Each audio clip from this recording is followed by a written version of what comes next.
Hey guys, it's Jenny again, and welcome back to Fresh Foundations here at the University of Florida. As always, it is our job to help students improve their culinary skills as well as utilize fresh and local produce. Now, around this time of the year, you'll be able to find sweet potatoes. And in this video, I'll be teaching you how to make 3 recipes utilizing sweet potatoes. And these 3 recipes are overnight oats, a savory roasted sweet potato, and a harabara kebab. So before we start our sweet potato recipes, we have to go over some sweet potato basics. So sweet potatoes typically grow in really sandy soil in Florida, so it's perfect because, you know, beaches and whatnot. And they're typically planted in early summer and then harvested 4 months afterwards. The most typical ones that we see in the stores are yellow, orange, and they also have purple varieties. But the one we're most common with are the orange ones, and that's what we're going to be using today.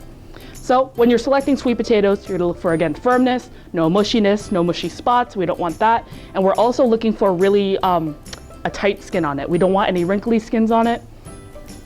When you're looking to pick out your sweet potatoes, the larger ones are really high in starch, so they're more typically used for boiling and whatnot. And the smaller ones that you could use for roasting or sauteing. So sweet potatoes also have a lot of health benefits that are really great for our bodies. So the skin is perfectly edible. Again, a sweet potato is a root vegetable, so you have to make sure to really scrub that skin clean. But very edible, very high in antioxidants that also promotes our eye health. And sweet potatoes are also really high in fiber. Fiber promotes our gut health and whatnot, and again, really great for our bodies.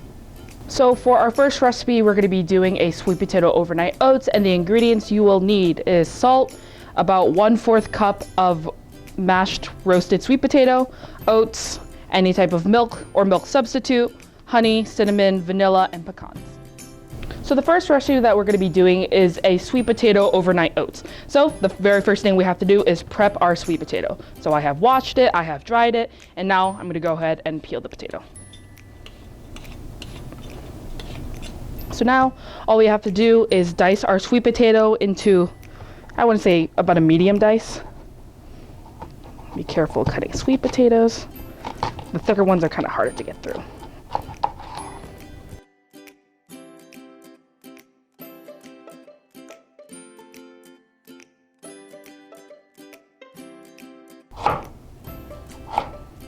All right.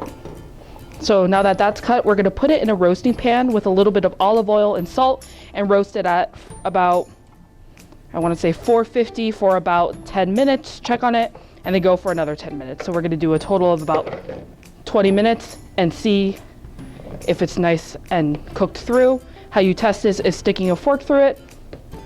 So yeah. So now that we have roasted our potatoes and everything, what we're going to do is let them cool. And then with the fork, I'm just going to go ahead and actually just mash it.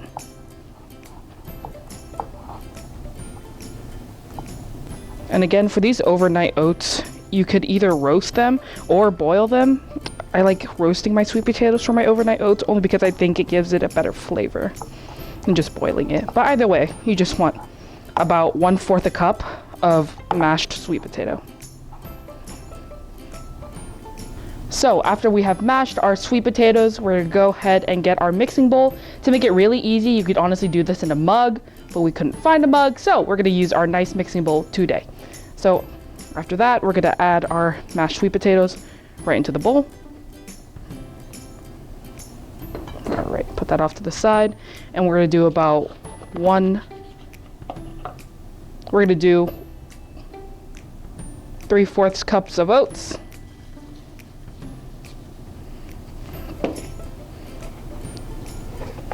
We're going to do 3/4 cup of milk or milk substitute.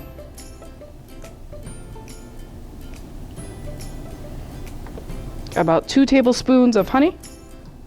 That's 1. That's 2. 1 teaspoon of just ground cinnamon. And then 1/2 teaspoon of vanilla extract.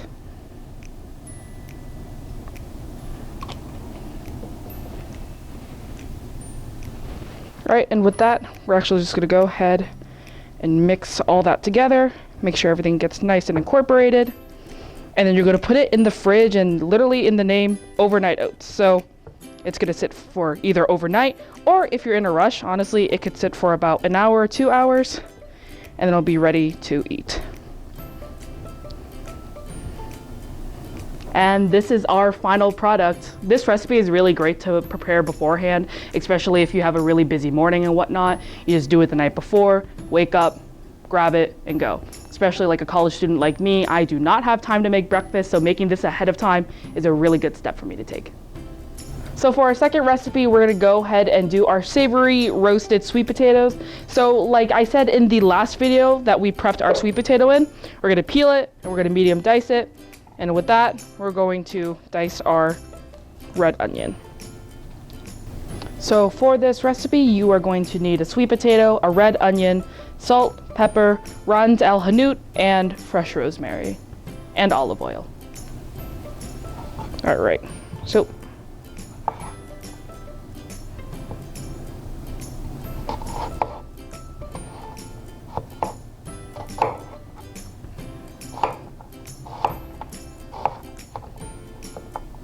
just nice and even dices that are about the same size of our sweet potatoes right here. All right, so now that that's diced, we can go ahead and get our roasting pan. As you can see here, I have lightly oiled it already. Actually, we're gonna do this. So we're gonna go ahead, put in our sweet potatoes, put in our onion. And again, I have already lightly oiled this, but I'm just gonna go ahead and top it off with just a little bit more, because we gotta get everything incorporated. All right, now that that's done, we're gonna go ahead and prepare our rosemary. All right, so if you want, you can honestly just put the whole rosemary sprig in there, but what I like to do is actually take off the leaves and kind of just roughly chop it, because I like the evenness of all the rosemary. Because I just feel like if you just put the one rosemary sprig, the flavor's not gonna like, you know. All right, we're gonna go ahead and we're literally just gonna roughly chop it. No need to be, oh goodness.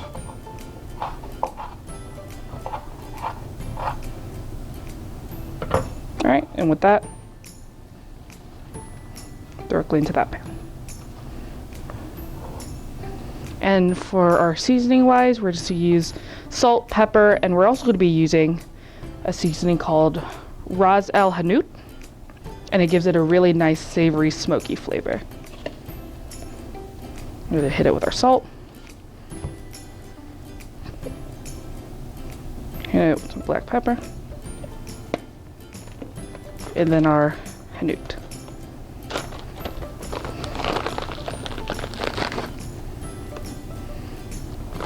All right, and with that, we're gonna get it nice and incorporated.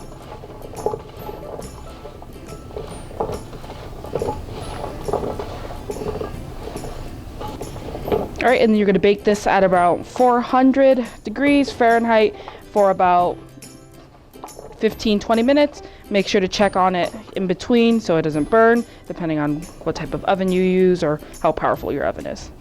But other than that, to check for firmness, stick a fork through it, and if it goes through easily, then it's all done.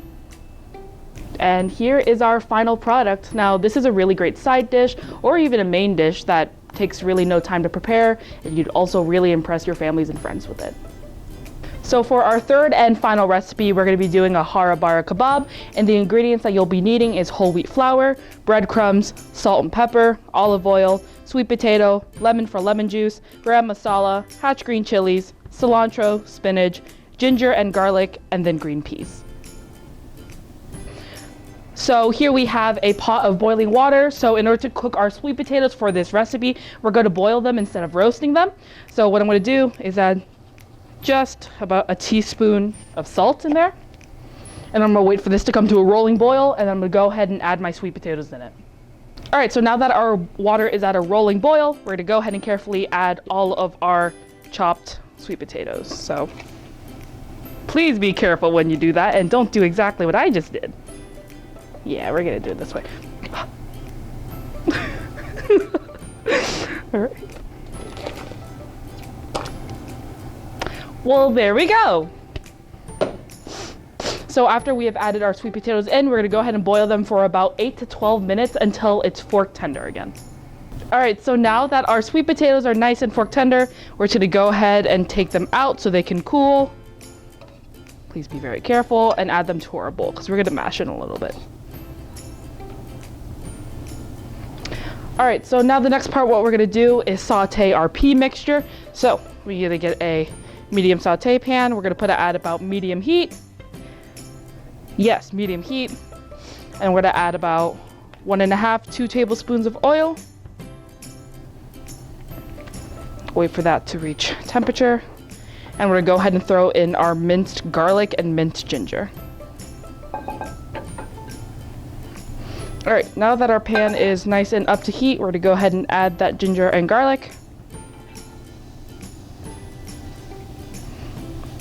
That was kind of anticlimactic, wasn't it? All right. Go heat just a little bit more. Move it around. All right, so we're gonna let this saute literally for the next 30 seconds, and then we're gonna go ahead and add all of our other veggies. All right, been 30 seconds. Go ahead and add our hatch green chilies in.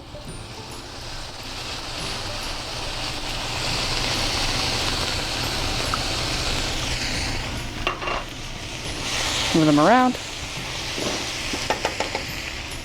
And we're gonna go ahead and add our frozen peas that I need to open.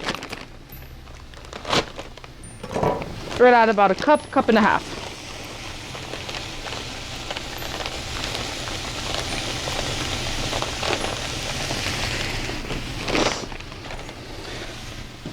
Give this mixture a nice go. And you're gonna cook these peas for about 2 or 3 minutes until they're nice and tender. All right, add our spinach.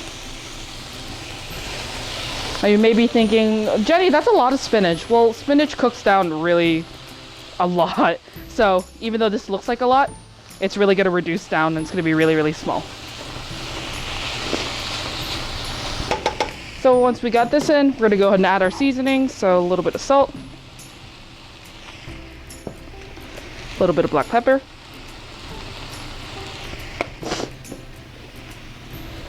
and just a little bit of gram masala.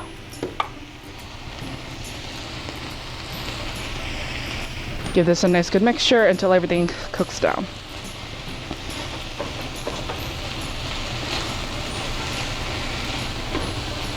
All right, and you're gonna go ahead and cut your lemon in half, and you're gonna squeeze half of the lemon into the mixture.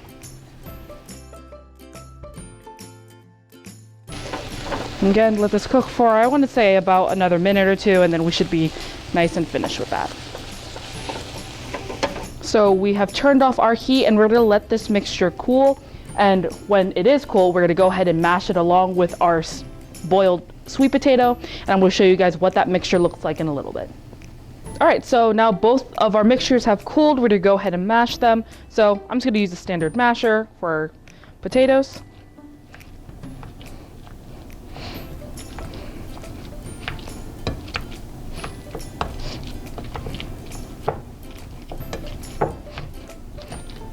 And get them nice and smooth.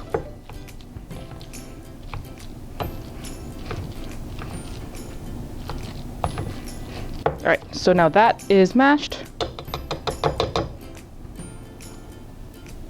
Actually, let's scrape off all this excess. We don't want to waste that.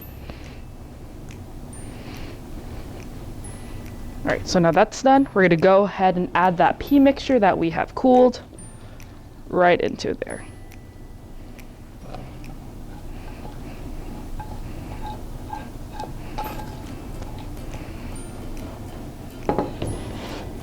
Add that in, use our masher. I'm gonna mash all that together. Gonna add our cilantro. Nice heaping pinch.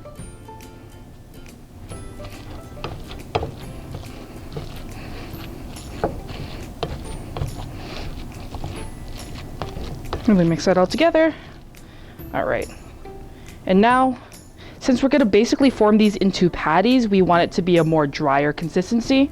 So right now it is very wet. And what we're going to do is we're going to add some breadcrumb and then we're going to add some flour and get that nice and incorporated until it's at a texture that we like. I'll get the rest of that out with a fork later. So once this is all nice and mixed, we're going to go ahead and add our breadcrumb. And I'm going to add our flour.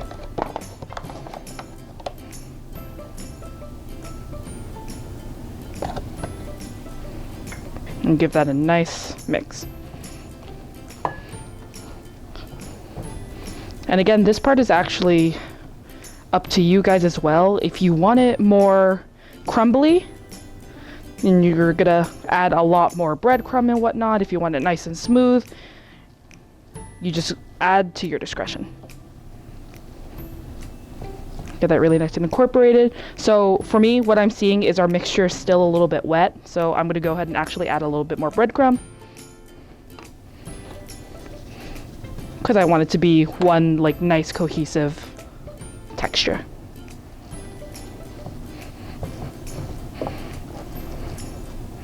And a good way to test if it's like basically paste almost, but more of like a drier paste. If you start forming the patties with your hands and they keep sticking to your hands and not forming, that's how you know your batter is basically too wet.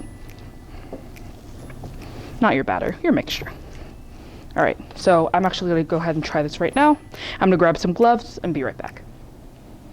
All right, so now that I have my gloves, I'm gonna go ahead and try to form them into our patties. So you see how it's not all sticking to my hand. This is a perfect consistency that we want. So what I'm gonna take is about 1/4 a cup of mixture. I'm gonna make them into a nice circular patty. And with this, you can just go ahead and put it on your cutting board and prep the rest, or you could put it directly into the pan to pan fry it. But for right now, I'm gonna form these all into patties and leave them on the side. So now that we formed all of our kebabs into our patties, I got a new pan and I'm gonna put it on medium-high heat and add our oil because we're going to pan fry all of them. So when you're pan frying, you're gonna want to look for that really nice golden crust on both sides. So I recommend frying them for about 3 to 4 minutes and then checking them. But be really careful not to flip them too much because they will break on you. And go ahead, put our oil in, get that nice and situated.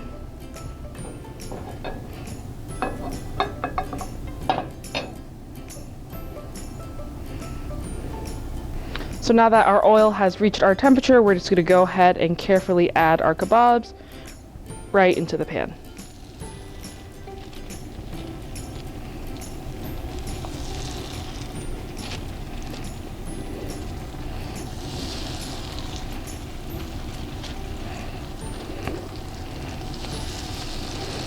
And just be careful of overcrowding your pan because I tend to do that. When you overcrowd them, they're not going to get that nice layer of crunchiness that you want. All right, so it's been about like 3 to 4 minutes that we let them fry. I haven't touched them or anything, left them unbothered. Now we're gonna go ahead and flip them. That's the crust that we are exactly going for. Oh.